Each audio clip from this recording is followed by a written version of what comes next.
যোদ্ধা রাসূল মুহাম্মদের জানবাজ উম্মত, জানবাজ উম্মত। আমি রব মানি এক আল্লাহকে, তাই মানি শুধু তার নীতি।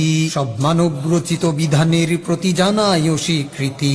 আমি সকল প্রকার তাগুতকে তাই করি চলি বর্জন, করি সব তাগুতের বিরুদ্ধে তাই যুদ্ধ চিরন্তন। আমি মিথ্যা ও অন্যায়ের সঙ্গে সদাই আপোষহীন, কোন সম্প্রীতি নয় বাতিলের সাথে জিহাদ করাই দিন। আমি বিশ্বাস করি দিন কায়েমের পথ শুধু একটাই, শুধু জিহাদ ব্যতীত দিন কায়েমের আর কোনো পথ নাই।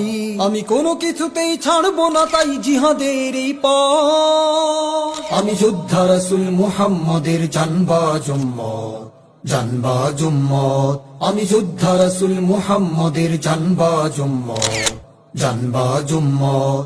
আমি বাতিলের সাথে জিহাদ করতে শিখেছি কোরআন থেকে। আমি হিকমা এবং নিফাক বুঝেছি